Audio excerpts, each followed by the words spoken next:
Tick, tick, tick. It's not in a hurry. Sunday, June 22nd. 69 degrees both inside and outside at 7:26. And the tail wag is moderate. The air outside is strange. The sun has been up for a couple of hours. It's strangely dark outside. And look at the texture. Do we have mammatus clouds? Do you know what mammatus is? Named after the mammaries of a cow. And by the way, this is all unscripted. Can't script this stuff. It's a cloud that builds downward. In other words, there's warmer air aloft pushing down into cooler air, causing condensation and the birds to sing. But you can't hear it because I got my noise canceling microphone on. So this is it. This is the blow off the top of that mesoscale convective system that formed in Ontario. Well, actually it formed in, I'd say, Montana about 2 days ago, and it's been pulsing and came through Ontario last night, fairly weak, but then really intensified once it came into Western New York. This is the item we've been talking about now for a week. And we're looking at the bottom of the clouds. Let's look at the top of the clouds from 21,000 miles up. And it is just a massive self-ignited wave on a warm front.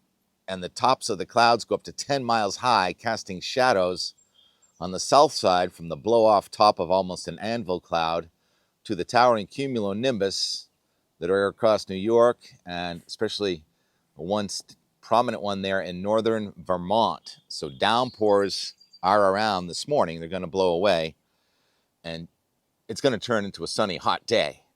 But the evolution of this is really dynamic and fascinating as I start to get a few raindrops here.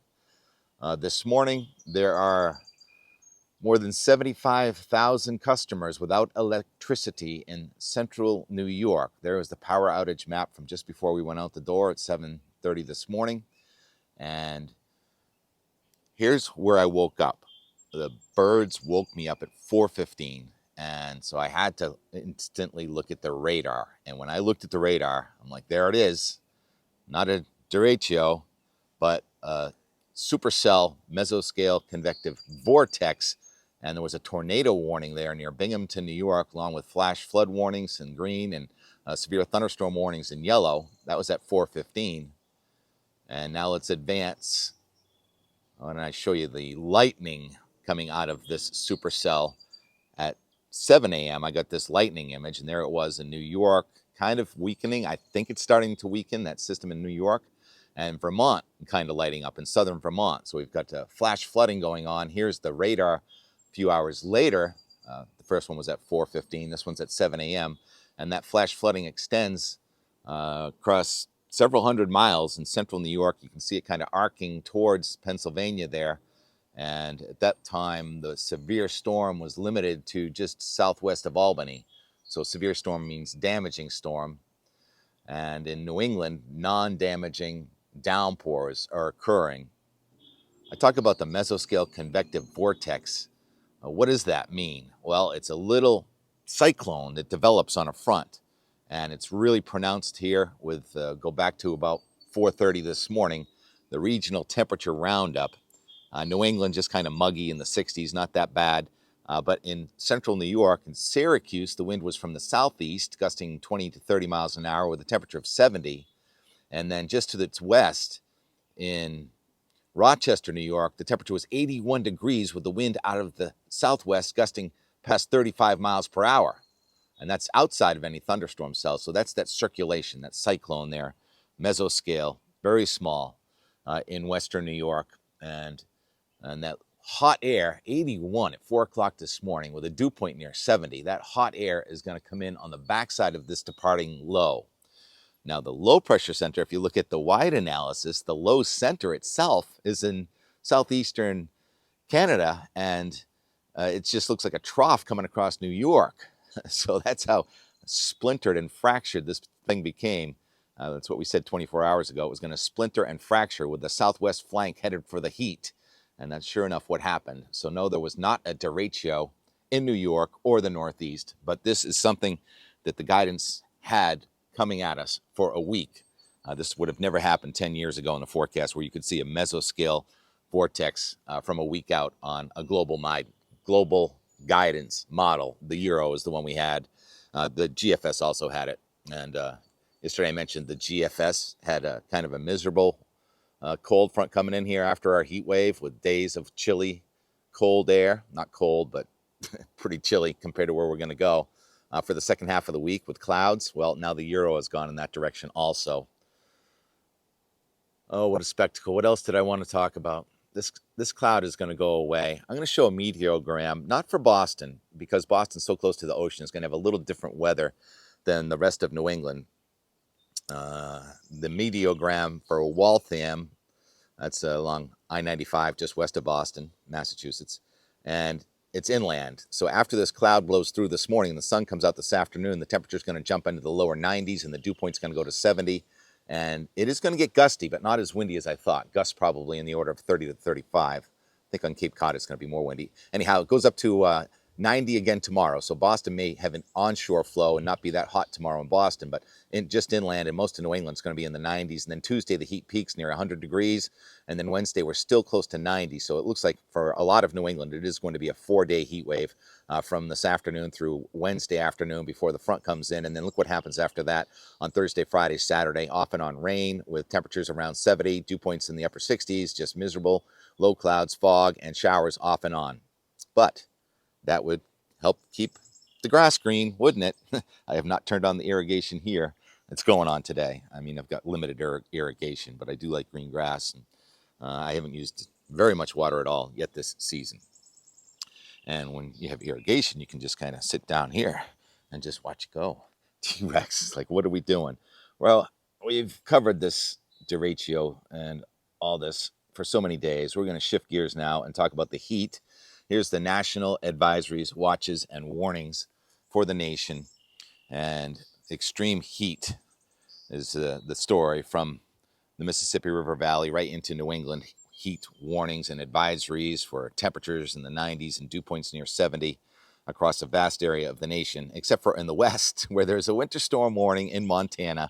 We'll be getting some images from snow in Montana later on today, but there's an extreme high amplitude flow is what we call it, with the trough in the west and the northwest and the ridge in the east and the southeast. And it's going to take some time to flatten the flow. And when it does, I'm not sure we're going to like the outcome the second half of the week either. So there's very little appeal to the next 10 days, in my opinion. But here we go with the Euro, show the next 10 days. And there's that primary low well north of New England. The isobars are tightening up. And I think here on Cape Cod, when the sun does come out, we're going to have a tight enough pressure gradient for some wind gusts over 40. But most of us today, the worst of the wind is going to be with these thunderstorms this morning. And then it's generally gusting past 30 miles an hour in much of New England today, with that low pressure to our north and high pressure to our south. Then this next storm, the one that's producing that snow in Montana, that's going to drive up into Canada. And here we go. Well, we're going to harp on this 582 now, as if we haven't enough. 582 decameter thickness. That indicates a very low density, hot air mass with temperatures potentially near 100 through Tuesday. A couple thunderstorms at the Canadian border there Tuesday. And then here comes high pressure out of Canada, and that's going to push that front down with thunderstorms on Wednesday. This is going to be a heat-breaking front for much of New England, especially Vermont, New Hampshire, Maine, and eastern Massachusetts. Jury's still out a little bit for Connecticut and New York, where the low pressure system forms on that front to keep the thunderstorms going off and on Thursday with an onshore flow. That high is strengthening right over Maine. That keeps our flow from the east and the northeast. Maybe we'll get some surf out of that. And the rain off and on through about next Saturday or so, when the warm front tries to come back and it tries to heat up again next weekend. Talking the last weekend of June now, and this takes us out Monday is June 30th, and sun and storms with the heat trying to come back. Now we're going to have low pressure building to our north, and Tuesday, July 1st, is day 10 now. 240 hours takes us to July, and now we've got the heat coming back at us with low pressure to the north. I'm not sure if we're going to completely shake that onshore flow, but there are going to be showers and thunderstorms around right through that point. And at that point, we're warming it up west also. T-Rex is just chilling. So sum it up. Hot, miserable first half of the week, and then muggy and damp with showers second half of the week. T-Rex, how do you feel about that? Good morning, Mary and Missy. Hi. Yeah, so The neighbors get greeted to a morning forecast here when I'm in town. So the Enmore, T-Rex, why don't we go into the backyard, take your line off these flowers. The Enmore from yesterday, working around the yard. It was hot, but it was manageable. The dew point wasn't that bad. T-Rex, take a left. He knows left and right. This is left. Good boy. Now let's check this thermometer. So 68 now. It's going to be probably about 85 here on Cape Cod today. Always a little cooler here because of the ocean effect. And so yesterday there was this fundraiser for Mark Hennessy, a really popular musician and passed away from cancer several years ago, but an incredible spirit and following, and so great to see everybody show up there at Cape Cod Beer. And I think I can lift some of this music because Nikki and the Barn Burners, they play original music and spectacular. Crowd really into it. Lots of kids, people of all ages. And also N-Train, sort of a ska band from Martha's Vineyard. I think, look at the energy and the vocalist. I can't recall your name. Sorry about that, but the energy was incredible. So I think I can lift a little of that also because I believe that was original music too. And then after that, believe it or not, sunset at the shanty, and then off to the Red Nun, where it used to be my uncle was the pharmacist when it was Maloney's Pharmacy about 40 years ago. Now it's the Red Nun restaurant. And who's playing? Tim and Eric. Tim and Eric, great to meet you. Or see you again. I know we've met in the past, and I was informed that Eric and Tim are big fans of Out the Door, Weather and More. So how about a shot of the three of us together? And then Kevin and I played some pinball. When's the last time you played pinball? That was really fun. And so that's our Enmore. Here are the lilies about to bloom. Get rid of the piles in the yard. And thanks for watching. Endurance of heat is our next task. Here's the Enmore from yesterday. 11:30 a.m. and the wind is actually lighter than it was earlier. Come on, T-Rex, let's go check it out. And more from our Saturday, where now jet planes are actually louder here near the Hyannis Airport than near Logan Airport, where I live much of the time. We've got boating and tubing. Bass River Beauty. The first little seeds of instability right there. Very loud birds. And I lost T-Rex. I think I know where he is. It's a cardinal. There he is, T-Rex, the sun dog. And we've got that family of turkeys around here, leaving us little mementos. Rex, where's the mom? Where's the babies? Those kids, they were like 13, then they were 10. It matches you kind of. It's not alive. It's not alive, Rex. How little wind is there? What is wind? He's not sure if it's alive or not. It's not alive. Wow, what a day. All right, we are gonna go to the concert, but first we're gonna get some chores done. Do both. Oh yeah, like mirrors now. This is the, let's see, 22nd year in a row I've climbed up there. It's not really that far. It's like maybe 20 feet, but every view here, you can see some water and a lot of sky from every room, in case you want to rent out. We need a vacation.com, property 6172. Might as well do some advertising besides the YouTube advertising on here. Cloud. And the fragrant privet, which is ready to be pruned, but not before the bee gets the best of the buds. They smell so good. So it's that stuff you can make into that wall. You see it a lot. I think we're in the same zip code as the party. We got boats, we got cars, we got trucks, we got power lines. There's an airport. There are jets coming at us, and it's 82 degrees on this perfect Saturday afternoon. Oh, I love this. What is wind? Air moving from high to low pressure.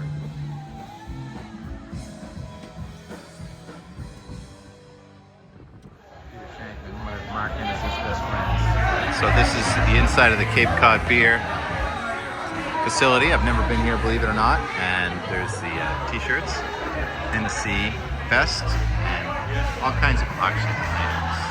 Rubber grill, more and more and more. Yes, please. One of everything.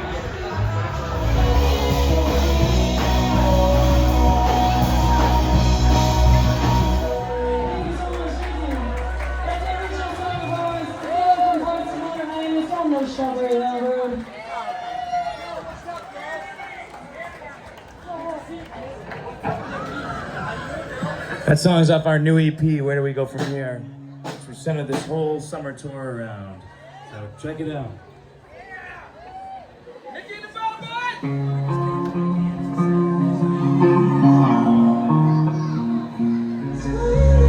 I suppose you're right.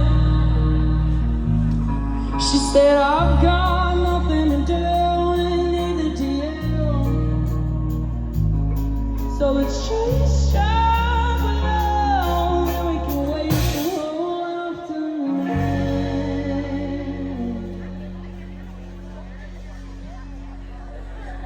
I overheard that she was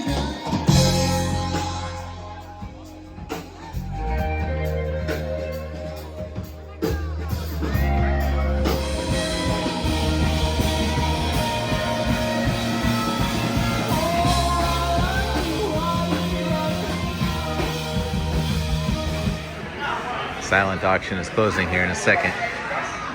There's a lot of love and some competition in the room. TK is feeling hot. TK. Tiki. TK. Tiki.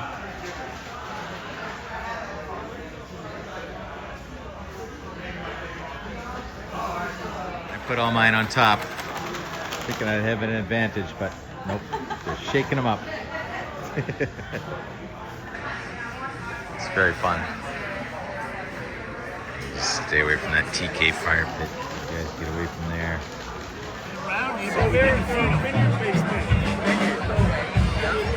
This next band is from Martha's Vineyard, so I can't really lift it, I don't think, but getting ready to play it out for the end of the day. Market, Hennessy. A lot of love in here.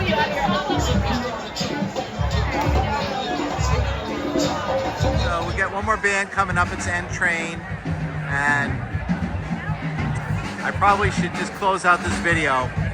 These are the leading clouds of the possible mesoscale convective system coming into New England. And I can tell by the humidity that it's just dry enough that we should not have severe weather, at least on Cape Cod. All the way from Martha's Vineyard, N Train.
If I be no man, just one life to live. If I be no man, just one love to give. If I be no again, just one life.